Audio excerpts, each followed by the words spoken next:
सुंदर धान उभी विटेवरे सुंदर धान उभी विटेवरे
हे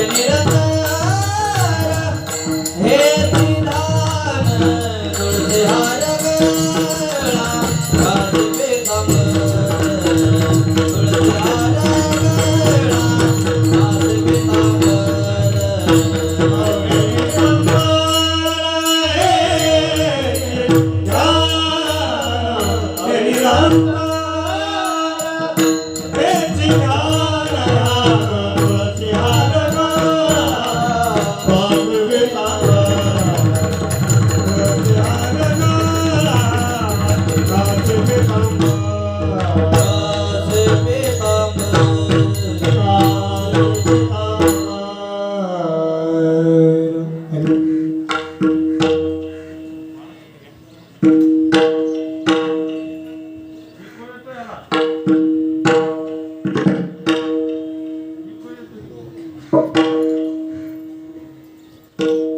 तुका म्हणे माझे हेची सर्व सुख तुका म्हणे माझे हेची सर्व सुख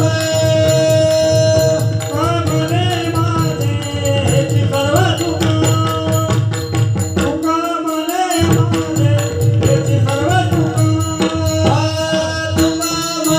माझे हेची सर्व सुख तुका म्हणे माझे हेची सर्व सुख तुका म्हणे माझे हेची सर्व सुख तुका म्हणे माझे हेची सर्व सुख तुका म्हणे माझे हेची सर्व सुख हा पाहेना श्रीमुख पाहेना श्रीमुखावरीने तुळसी हार गळा घासे पीतांबर तुळसी हार गळा घासे पीतांबर पाहिना त्रिमुखा म्हणीने आवडी तुळसी हार गळा घासे पीतांबर तुळसी हार गळा घासे पीतांबर म्हणे माझे हेची सर्व सुख तुका म्हणे माझे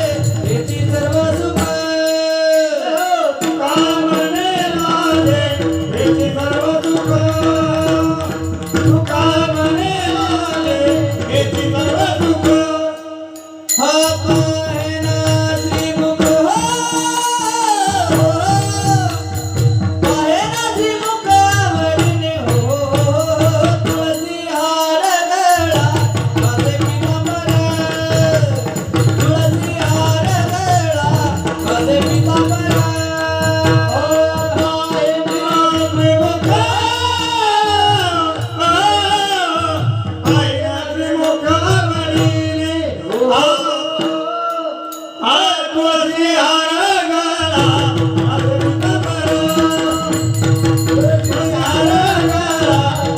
पीतांबर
रूप पाहता लोचनी सुख झाले ओ साजनी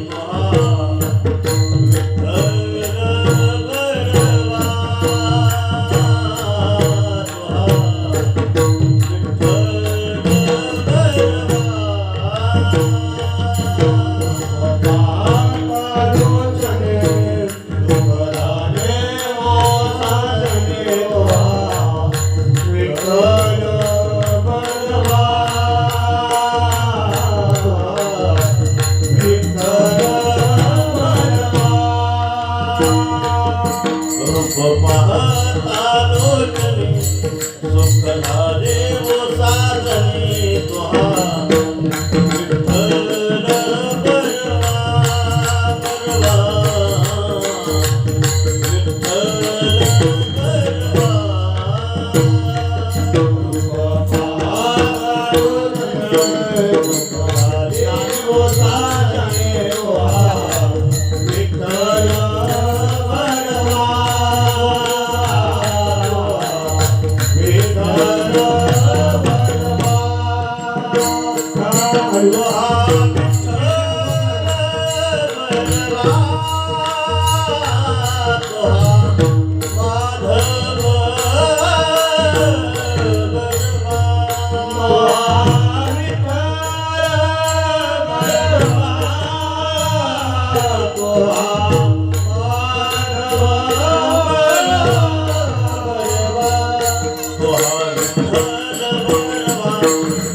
गोकुळच्या सुखा अंत पार नाही लेखा, अंत पार नाही लेखा, अंत पार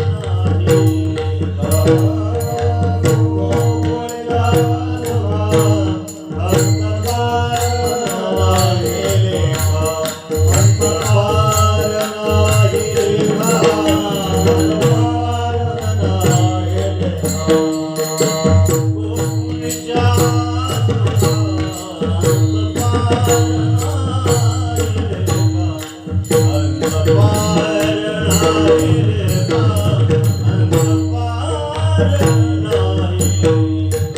गोकुळच्या सुखा अंत पार नाही लेखा, अंत पार नाही लेखा, अंत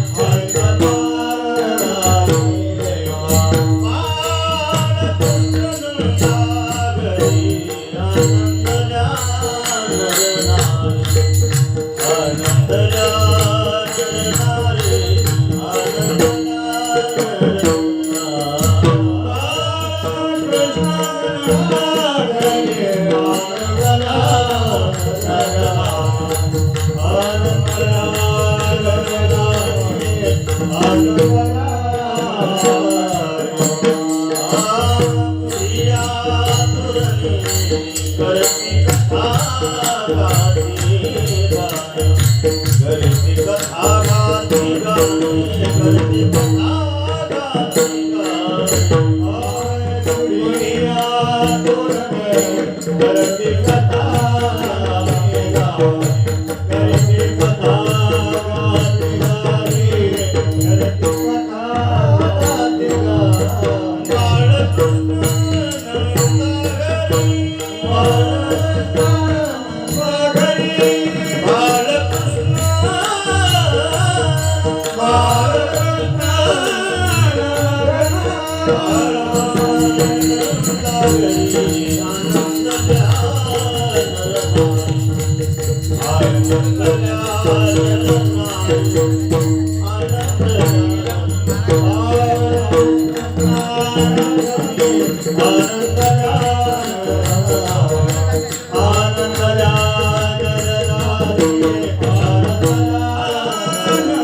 गोकुळीच्या सुखा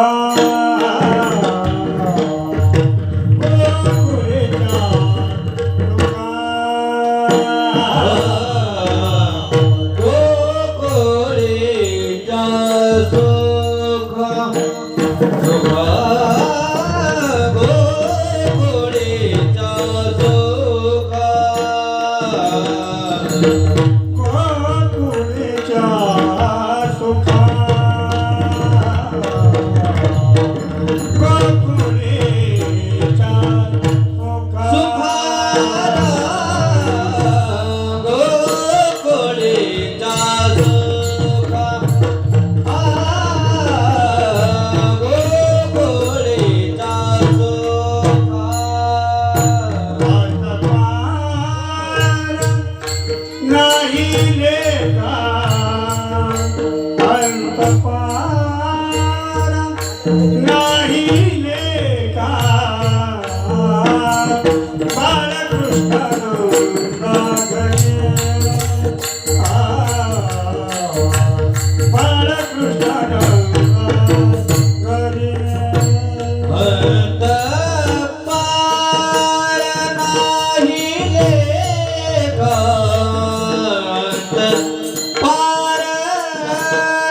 Ah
गोकुळीच्या सुखा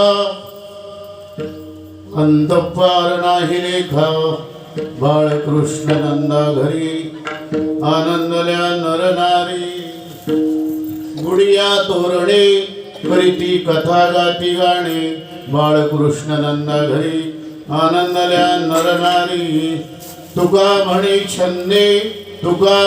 छंदे येणे मोहिले गोविंदे किंवा मन मोहिले गोविंदे बाळकृष्ण नंदा घरी आनंदल्या नरनारी अनुरंगा करो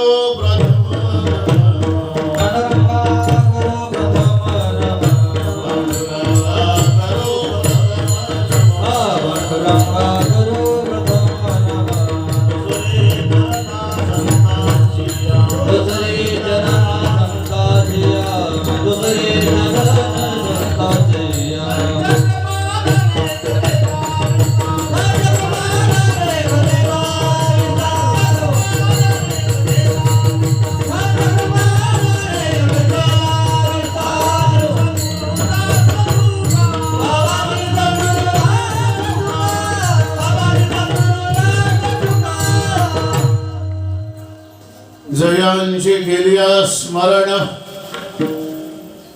होय सकळ विद्यांच्याधिकरण तिची बंधू श्रीचरण श्री गुरूंचे नमस्कार गोकुळीच्या सुखा अंतपार नाही लेखा बाळकृष्ण नंदा घरी आनंदल्या नरनारे भाविक जन हो प्रस्तुत सेवेकरिता घेतलेला अभंग जगद्वंद जगद्गुरु संत शिरोमणी महान भगवत भक्त संत श्रेष्ठ वैष्णव ज्येष्ठ देहो निवासी श्रीमंत साधू विश्वसंत विश्ववंद्य श्री तुकाराम महाराजांच्या काल्याच्या प्रकरणातील उत्कृष्ट असा 4 चरणाचा अभंग आहे. या अभंगाद्वारे जगद्गुरु संत श्रेष्ठ तुकाराम महाराज परिपूर्णतम अवतार असणारे कृष्ण परमात्मा त्या कृष्ण परमात्माच्या प्रगटीकरणाने गोकुळामध्ये जे श्रेष्ठत्व निर्माण झालं त्या श्रेष्ठत्वाचं वर्णन प्रस्तुत अभंगामध्ये करतात.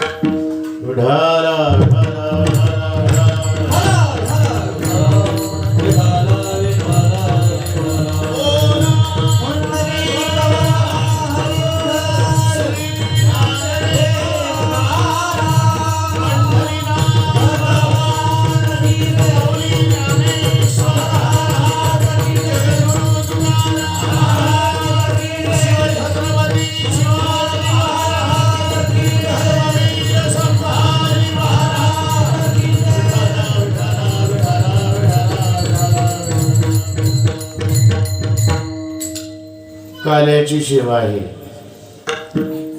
ज्या ज्या ठिकाणी असे संप्रदायिक उत्सव होत असतात मग तो उत्सव 3 दिवसाचा असू दे, 5 दिवसाचा असू दे, 7 दिवसाचा असू दे अथवा महिन्याचा असू द्या, त्या प्रत्येक उत्सवाची पूर्णता काल्याच्या प्रसंगाने व्हावी असा संप्रदायाचा दंडक आहे.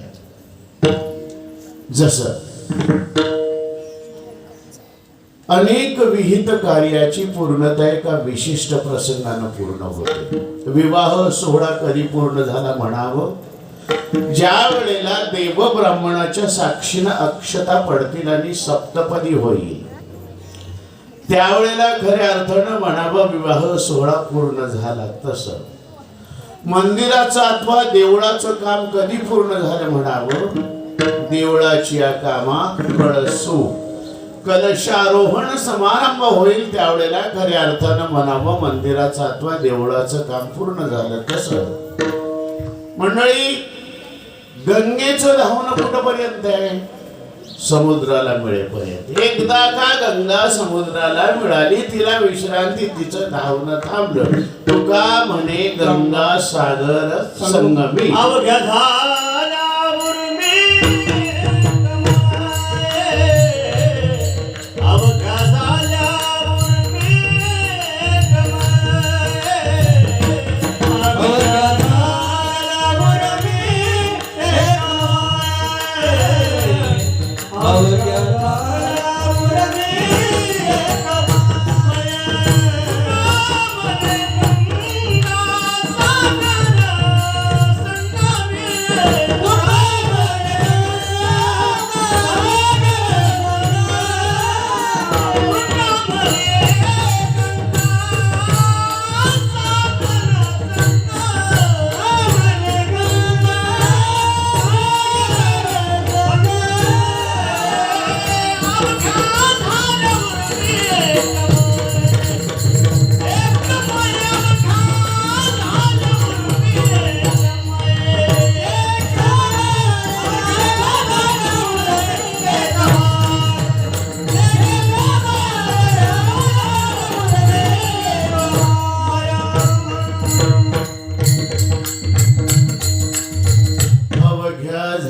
उर्मी एकमय. तुका म्हणे गंगा सागर संगमी. चला, गंगेला तिथे विश्रांती आहे, तिथे पूर्ण झालं गंगेचं धावणं. तसं उत्सवाची पूर्णता कधी झाली म्हणावी, काल्याचा प्रसंग, काल्याचा प्रसाद आणि काल्याची सेवा होईल त्यावेळेला खऱ्या अर्थानं म्हणावं की या उत्सवाची पूर्णता झाली म्हणावं. बरं, एक वैशिष्ट्य, एरवीची जी सेवा असते त्या सेवेच्या ठिकाणी वक्त्याला विषयाचं बंधन असतेच असं मात्र नाही, पण काल्याच्या प्रसंगी मात्र वक्ता हा विषयानं बांधलेला आहे. बांधवानं काल्याच्या प्रसंगी काय करावं तुकाराम महाराजांनी सांगितलं. चरित्र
ते उच्चारावे, तो ती ते हा ही हे दर्शक सर्वनामे बोट दाखवलं. चरित्र ते उच्चारावे, ते चरित्र उच्चारावे जे देवे गोकुळी केले.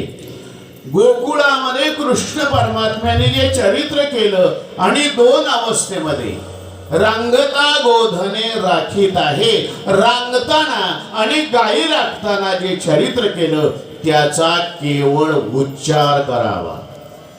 तुम्ही म्हणाल आचरण नाही का, देवाच्या चरित्राचं आचरण जीवाला कसं शक्य आहे हो? भगवान परमात्मा सर्वज्ञ सर्व शक्तिमान आहे, जीव अल्पज्ञ आहे. देवाच्या चरित्राचं आचरण जीवाला कसं शक्य आहे? भगवंतानी 12 गाव अग्नी एका क्षणामध्ये गिळाला. अगरबत्ती लावताना चटका बसला तर उड्या मारायची पाळी येते. गोवर्धनासारखा पर्वत भगवंतानी करंगळीवर तारून धरला. आता 5 किलो दळण जाईना आपल्याला चक्की मिळेल. मी कशा करता सांगतोय, देवाच्या चरित्राचं आचरण जीवाला शक्य नाही. ऐका, 16,108 स्त्रिया भगवंताला, रावणाला 80,000. आता कोणाकोणाला साड्या घेतल्या असतील त्याची त्याला माहित. देवाच्या चरित्राचं आचरण जीवाला शक्य नाही. बांधवांनो, मी कशा करता सांगतोय, आचरण करायचं झालं 7व्या अवताराचं आणि उच्चारण करायचं झालं 8व्या अवताराचं. 7वा अवतार रामरायांचा. मर्यादा काय आपल्या असणाऱ्या गृहस्थाची, गृहस्थी जीवनाची रामरायांच्याकडून घ्यावं. 7व्या अवताराचं आचरण आणि 8व्या अवताराचं उच्चारण. आपण रामकृष्ण हरी म्हणतो. काय म्हणतो? रामकृष्ण हरी. रामकृष्ण हरीच का म्हणायचं? रामकृष्ण हरीच का म्हणायचं? शिमग्याला का बोंबलायचं? मागचे बोंबले म्हणून आपण बोंबलायचं.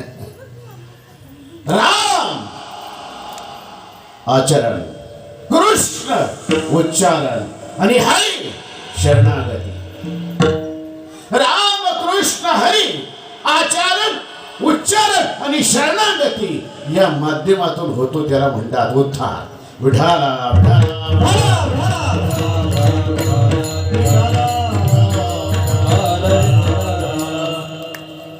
उच्चारण करावं 7व्या अवताराचं. परंतु ते करण्या अगोदर संप्रदायाचा दंडके अभंगाचा कमीत कमी वेळेमध्ये का होईना भावार्थ करावा. अभंग असा आहे, गोकुळीच्या सुख अंतपार नाही लेखा. सुख या जीवसृष्टीमध्ये सुख सगळ्यांना हवंय. कोणाला नको हो? तुम्हाला सुख हवंय का? सरळ बसा. हवंय, त्या बात आहे. ऐका, सुख हवंय. व्यापार करणाऱ्याला सुखच हवंय, नोकरी करणाऱ्याला सुखच हवंय, शेती करणाऱ्याला सुखच हवंय, राजकारण करणाऱ्याला सुखच हवंय, धर्मकारण करणाऱ्याला सुखच हवंय, देशसेवा करणाऱ्याला सुखच हवंय. किंबहुना प्रत्येक जीवाला, जीवसृष्टीमधल्या प्रत्येक मनुष्य मात्राला सुख हवंय. तो सुखाकरता जगतो, सुखाच्या आशेवर जगतो, सुखाच्या अपेक्षेनं जगतो. होय की नाही? सर्वांना सुख हवंय. सुखम सर्वाय रुच्यते असं म्हटलं जातं. सुखाकरता सगळे भगवंताकडे प्रार्थना करतात, मागणं मागतात. दुःखाकरता कोणी मागितले का देवाकडे? एका माऊलीला सोडून. दुःखाकरता कोणी मागितले का भगवंताकडे? असं कोणी म्हणते का? हे सत्यनारायणा, तुझी मने भावे पूजा करतो, मला कोरोना होऊ दे, अशी कोणी भगवंताला प्रार्थना केली का? नाही. दुःखाकरता कोणी प्रार्थना करत नाही, सुखाकरता हवंय सुख. मग सुख जर हवंय तर साधन सुखरूप असायला हवं. तुम्हाला जायचंय बंगलोरला आणि तुम्ही बसला अहमदाबादच्या गाडीमध्ये. अहमदाबादला गाडी पोहोचल्यावर हा विचारतो, बंगलोर आलं का? त्याने विचारलं, तुला का कोरोना झालाय का? अरे वेडे, अहमदाबादला पोहोचला, तुझं टार्गेट आहे, तुझं साध्य आहे बंगलोर. बंगलोरच्या गाडीमध्ये बस. तसं सुख आहे, तुझं टार्गेट आहे, सुख आहे, तुझं साध्य आहे. साधन तशा प्रकारचं असू दे. तुम्ही आम्ही प्रापंचिक आहोत, संसारी माणसं आहोत. संसाराच्या दृष्टीने सर्व संत महात्म्यांनी, शास्त्रांनी आपापल्या परीनं सिद्धांत दिले, आपापल्या परीनं मत व्यक्त केली, आपापल्या परीनं तुम्हाला मार्गदर्शन केलं. सांगू तुम्हाला, दुःख भोगावं लागतं, याचं मूळ आहे संसार. होय की नाही? आणि मला वाटतं मूळ शोधावं. दुःख जाणावं की दुःख मानावं? बोलत चला, टेन्शन घेऊ नका. दुःख मानावं की दुःख जाणावं? पोहायला शिकल्यावर पाण्यात पडावं का कधी पडावं? बघ म्हणून तुझं तो आम्हाला का घे नाही त्याच. पोहायला शिकल्यावर पाण्यात पडावं का कधी पडावं? पडूच नाही. शिकल्यावर पडावं. शिकायला कुठं ढेकळा जावं का?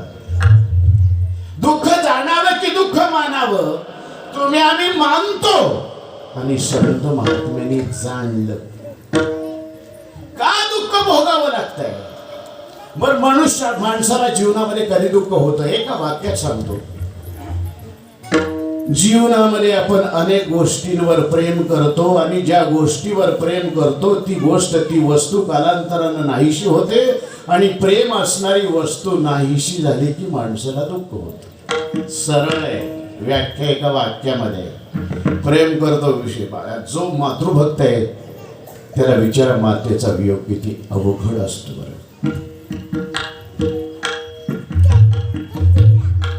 राज्याभिषेक झाला छत्रपती शिवाजी महाराजांना ज्येष्ठ शुद्ध त्रयोदशी शनिवार दिनांक 6 जून 1674. आणि त्याच दिवशी जिजाऊसाहेबांनी शिवराजाला सांगितलं, शिवबा, ही रायगडावरची हवा आता मला सहन होत नाही, पावसाची झड सुरू होईल. आम्ही खाली रायगडवाडीला पाचाडच्या वाड्यामध्ये जाऊया. राजे बोलतात, महासाहेब 4-2 दिवसाला आम्ही सुद्धा बरोबर येतो. नाही शिवबा, एवढा पसारा पडलाय गडावर, येऊच नका तुम्ही. माझ्या बरोबर पुतळाबाई बाई साहेब, अखंड जर चुडे मंडित सकल सौभाग्य संपन्न पुतळाबाई बाई साहेब, शंभूराजे येसुबाई बाई साहेब येतील. तुम्ही गडावर लक्ष द्या, राजकारभाराकडे लक्ष द्या, स्वराज्याकडे लक्ष द्या. आणि जिजाऊसाहेब गड उतरले. आणि त्याच दिवशी जिजाऊसाहेबांनी ठरवलं, या स्वराज्यावरचा पहारा आता उठवायचा. कार्य पूर्ण झाली, जीवन सफल झालं. ज्याच्या करता जगले ते सारं झालं. आता कशा करता? आता स्वराज्यावरचा पहारा उठवायचा. आणि जिजाऊसाहेबांनी बंधवानो अन्न पाणी वर्ज केलं. अन्न पाणी वर्ज केलं. प्रकृती अशी खारवायला. शंभूराजे बोलायचे, आऊसाहेब, अहो दूध तरी घ्या हो. पण जिजाऊसाहेबांनी कशाला स्पर्श केला? प्रकृती आदतच खारवायला लागली. अनेक दिवस खूपच झाले. तसं शंभूराजे 16 वर्षाचं वय बांधवानं. बळ आणि पीळ महाराजांच्या पेक्षाही जास्त होता. धावत बळावर गडावर आले. रात्रीची वेळ होती. राजे जेवण करून विश्रांतीचा विचार करत होते. तेवढ्यामध्ये शंभू आलं. आबासाहेब, थोरल्या आऊसाहेबांना जरा जास्त झालं. आबासाहेब थोरल्या आऊसाहेबांना जरा जास्त. राजे पायी गड उतरले आणि ज्या दालनामध्ये जिजाऊसाहेब एका मंचकावर पलंगावर पहुडलेले होते त्या दालनामध्ये आले. दोघच होती दालनामध्ये. अरे शिव, आई वेडा होता. आई वेडे होते शिवाजी महाराज. हळूवार पावलाने गेले आणि जिजाऊसाहेबांच्या मस्तकावर पायावर आपलं मस्तक घातलं. अंतकरणाचा बांध फुटला. डोळ्यातील अश्रूंना वाट मिळाली आणि राजे धडधड रडायला लागले. आपल्या डोळ्यातील अश्रूंनी जिजाऊसाहेबांचे पाय त्यांनी धुवून काढले. राजांचा स्पर्श झाल्याबरोबर जिजाऊसाहेबांनी खून केली. राजे जिजाऊसाहेबांच्याकडे आले. जिजाऊसाहेबांनी राजांचा हात हातामध्ये घेतला आणि जिजाऊसाहेब बोलतात, शिवबा, आता हे अखेरचं बोल. राजे बोलतात, महासाहेब असं बोलू नका. महासाहेब असं बोलू नका. आमचा ऊर दडपतो. महासाहेब असं बोलू नका. महासाहेब बोलतात, नाही शिवबा, जर नाही बोलले तर अपराधी ठरेल. जिजाऊसाहेबांनी आपलं मनोगत व्यक्त केलं आणि एक क्षण असा आला, बांधवानो, अशी शून्यामध्ये जिजाऊसाहेबांची नजर होती. हात राजांच्या हातामध्ये होता. पण शून्यामध्ये नजर होती, पण एका क्षणाला डोळे होते, पण त्यातलं चैतन्य निघून गेलं. जिजाऊसाहेबांची प्राणज्योत पंचत्वामध्ये विलीन झाली. राजांच्या हातातला हात सुटला. राजे एकदा बोलले, माँसाहेब, माँसाहेब, माँसाहेब. आई म्हणाली कोणी, आई हाक मारी, स्वामी तिन्ही जगाचा आई विना भिकारी. अरे काय नव्हतं राजांच्याकडे. तुंगभद्रेपासून नर्मदेपर्यंत 360 गडगोटांचं स्वराज्य होतं. छत्र होती, झापर होती, खजिना होता, फौज होती, सारं सारं सारं होतं. पण आई वेडा शिवबाकडे आता आई नव्हती. कशा करता तुमच्या समोर मांडतोय बांधवांना. कितीही रोखण्याचा प्रयत्न केला तरी स्वभाव धर्मानुसार काही ना काही येतच बरं.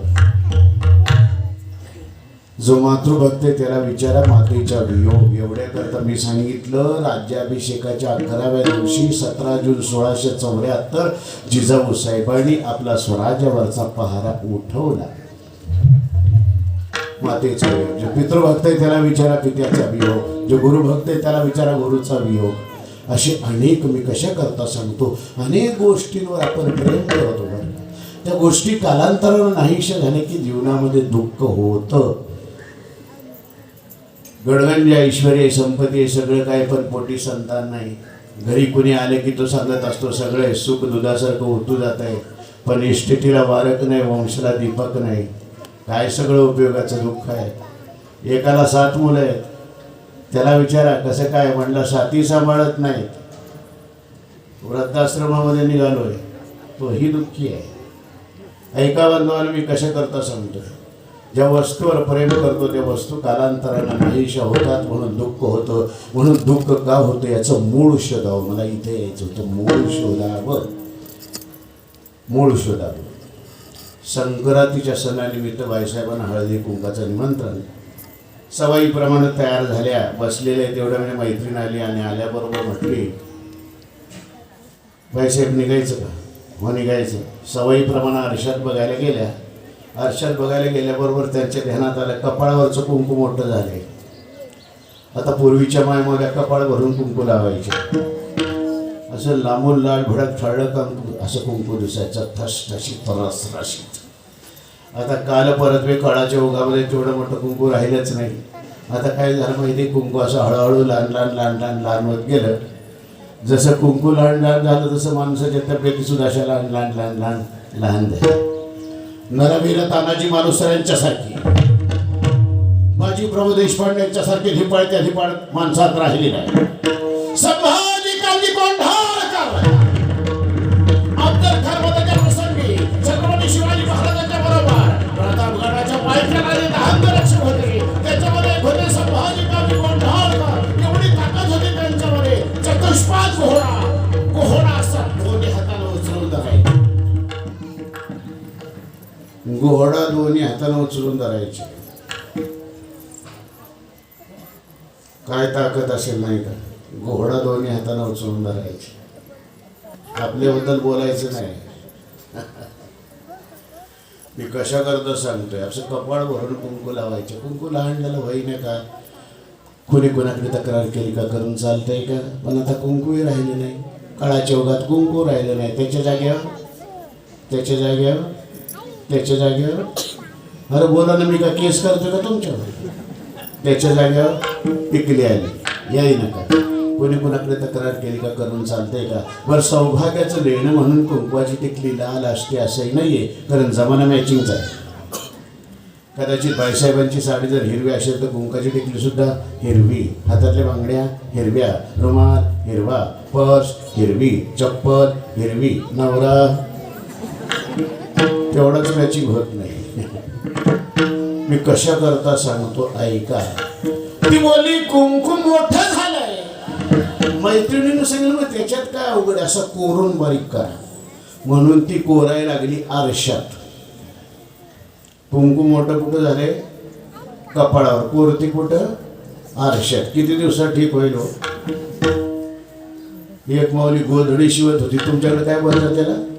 गोधडी, वाकड, लेपाट तुमच्याकडे गोधडी शिवत होती, गोडी शिवत होती, टाका मारायची पुढे पडायची, टाका मारायची पुढे पडायची. दिवसभर चक्र मारल्या तर एक सुद्धा दोरा जाईना. तुम्हाला माहिती आहे का तिनं मागं दोऱ्याला गाठच नव्हती मारली. नाही कळालं, सोडून द्या. कीर्तनाची वेळ झाली तसंच गोधडी सुई सोदूया सगळं विसरली. कीर्तनात येऊन बसली, पण आल्याबरोबर तिने अशी माती चाळायला सुरुवात केली. शेजारीनं विचारलं काय शोधता? ती बोलली सुई हरवली. कुठे हरवली? गोधडी शिवताना घरी हरवली. कीर्तनात काय म्हणून शोधताय? म्हणली चांगला उजळ दिसते म्हणून शोधते. सुई हरवली घरी शोधते. कीर्तनामध्ये कुंकू बिघडले कपाळावर दुरुस्त करते आरशामध्ये. अरे तसं चुका आहे देवाचं. शोधतो संसारामध्ये. संसार दुःख मूळ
संसार दुःख मूळ. संसार सागरुगा भव दुःखाचे मूळ.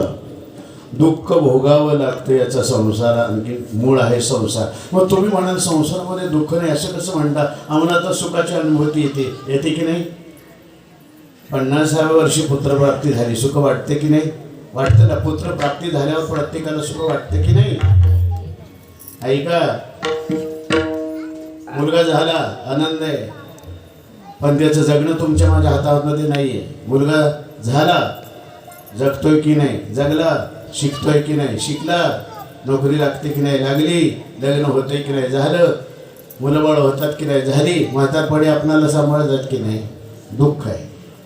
जन ऐश्वर स्वकष्टानं मिळवलं त्याला विचारा. हाडाची काढं रात्रीचा दिवस रक्ताचं पाणी करावं लागतं, तेव्हा कुठे ऐश्वर प्राप्त होतं. मिळवताना दुःख आहे, सांभाळताना बँकेत ठेवावं तर इन्कम टॅक्स, जावायला द्यावं तर परत येण्याची गॅरंटीच नाही. मिळवताना दुःख, सांभाळताना दुःख. चोऱ्या झाल्यावर काही गुदगुल्या होतात का? तिथंही दुःखच आहे. का? मग तुमच्या माझ्या जीवनामध्ये सुख आहे, पण दुःख मिश्रित सुख आहे. किंबहुना सुखाभास शास्त्रीय भाषेमध्ये. पण तुमच्या माझ्या बोली भाषेमध्ये बोलायचं झालं तर सुख आहे, पण दुःख मिश्रित सुख आहे. पण बांधवानो, एक भगवान सुखरूप आहे. सर्व सुखाची आगर जनी म्हणे शारंगधर. सर्व सुखाची आगर म्हणे नरहरी सोनार. सर्व सुखाचे आगर वापर कुमा देवीवर. सुखरूप आयुष्य तुझे कोणी सांगा, माझ्या पांडुरंगा सारिका ते. अरे परमात्मा सुखरूप आहे. मग झालं काय? काय झालं हो? सांगू का तुम्हाला? कृष्ण परमात्मा प्रगट झाले मथुरेमध्ये. वसुदेव महाराज आणि देवकी माता माते समोर 8 वर्षाची शंखचक्र पद्म गदाधारी सुंदर अशी मूर्ती प्रगट झाली. उभयतांनी पुन्हा पुन्हा पुन्हा पुन्हा भगवंताचं दर्शन घेतलं.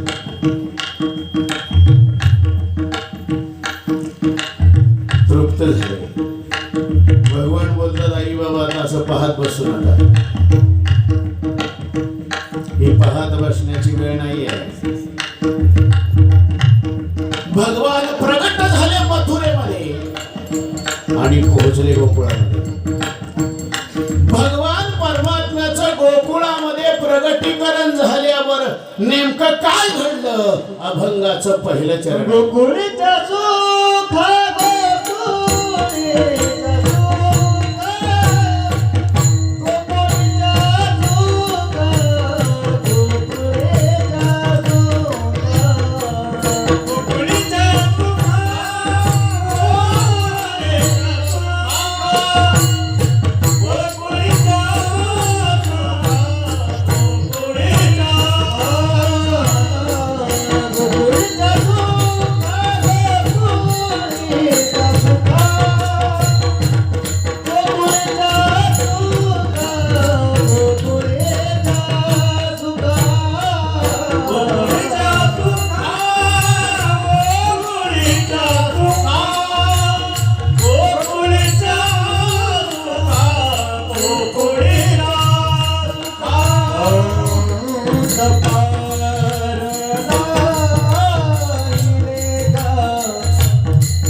गोकुळीच्या सुखा अंत नाही, पार नाही, लेखा नाही.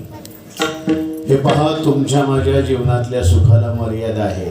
तुमच्या माझ्या जीवनातल्या सुखाचा शेवट आहे आणि तुमच्या माझ्या जीवनातल्या सुखाचं वर्णन करण्याचा प्रश्नच येत नाही. पण गोकुळामध्ये असं सुख निर्माण झालं. अंत नाही, शेवट नाही, पार नाही, मर्यादा नाही आणि लेखा नाही. अरे वर्णनच करता येणार नाही असं सर्वश्रेष्ठ सुख गोकुळामध्ये निर्माण झालं. का? ऐका.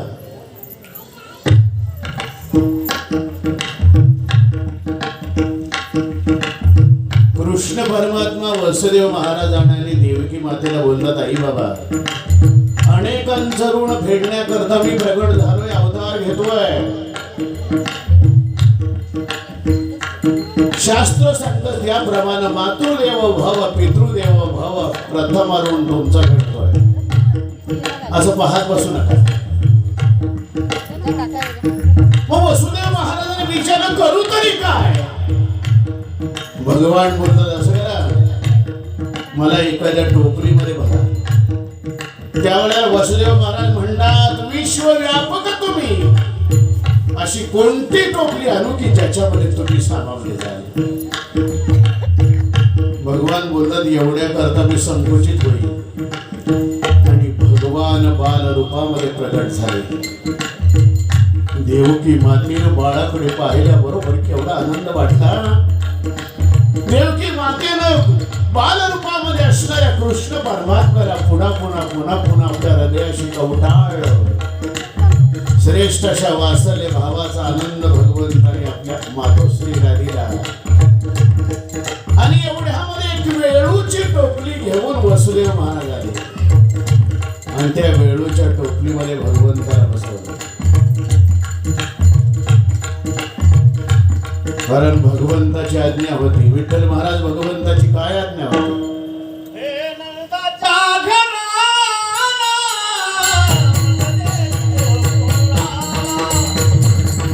मदने गोकुळाला मदने गोकुळाला नंदाच्या घराला मदने गोकुळाला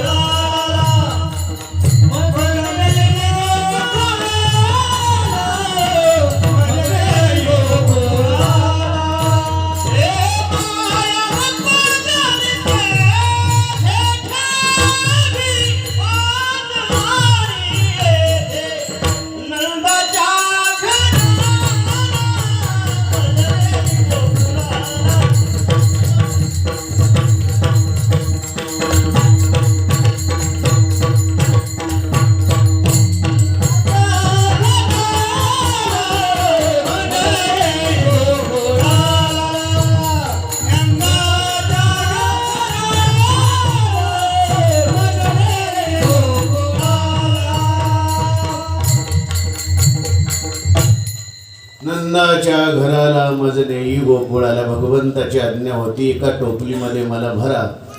वेळूच्या टोपलीमध्ये भरलं.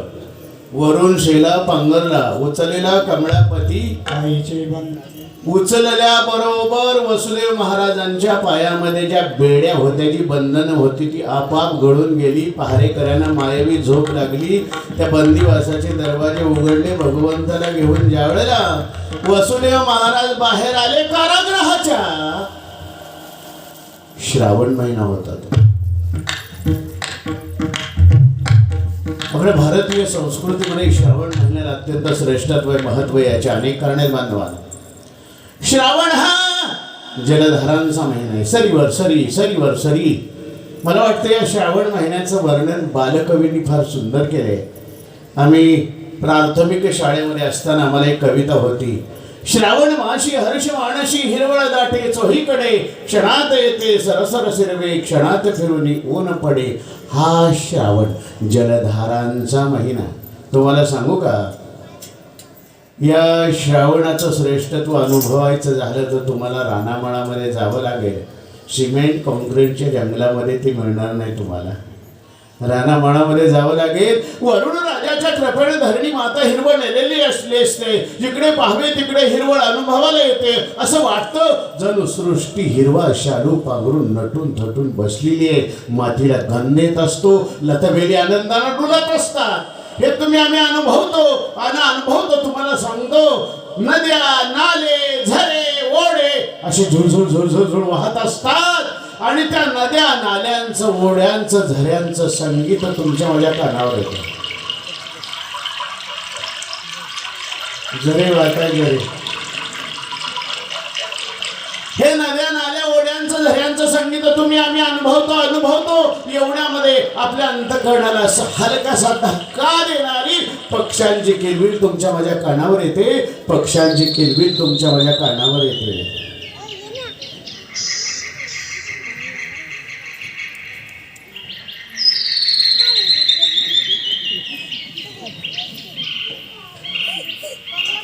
ही पक्ष्यांची किलबिल तुम्ही आम्ही अनुभवतो. आणि एवढ्यामध्ये आपल्या अंतःकरणाला गवसणी घालणार कोकिळ किंजन तुमच्या माझ्या कानावर येतं. कोकिळ कुंजन तुमच्या माझ्या कानावर येतं.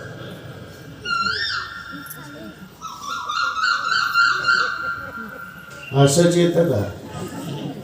श्रावणाबद्दल बोलतोय. आणि अशा या श्रावण महिन्यामध्ये कृष्ण परमात्मा प्रगट झाले.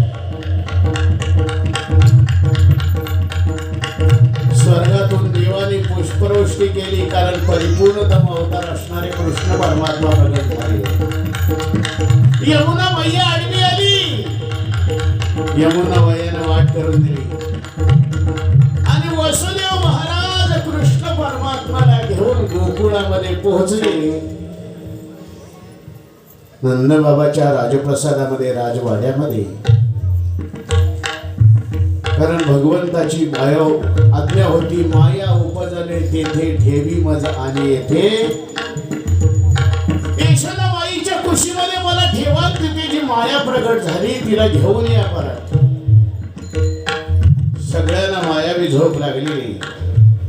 वसुदेव महाराजांनी यशोदा मैयाच्या कुशीमध्ये भगवंताला ठेवलं. तिथे जी माया प्रगट झाली होती तिला मथुरेमध्ये घेऊन आले. एकच घटना घडली, फिरविली दोन्ही कन्या आणि चक्रपाणी. मथुरेमध्ये प्रगट झालेले भगवान गोकुळामध्ये आणि गोकुळामध्ये प्रगट झालेली माया मथुरेमध्ये. ऐका, मग दोन्ही ठिकाणी तशाच प्रकारचं वातावरण. प्रत्येक उत्सवाचं एक प्रतीक असतं, होय की नाही? एरवीच्या कीर्तनामध्ये दहीहंडी असते का? नसते. पण काल्याच्या कीर्तनामध्ये दहीहंडी असते. ज्या ती दही भांडी बांधलेली आहे त्या अर्थी कीर्तन काल्याचं आहे. काल्याच्या कीर्तनाचं प्रतीक दहीहंडी. तसं कृष्ण परमात्मा गोकुळामध्ये प्रगट झाले. सुप्रभाती. एक गवळण यशोदाबाईला उठवायला गेले. यशोदाबाईला उठवण्याकरता गेलेली आहे आणि मैयाच्या कुशीमध्ये कृष्ण परमात्म्याला पाहिलं. त्या गवळणीला एवढा आनंद झाला, त्या गवळणीला एवढा आनंद झाला, झालेला आनंद तिच्या अंतःकरणामध्ये मावेना तो असा ओसंडायला लागला.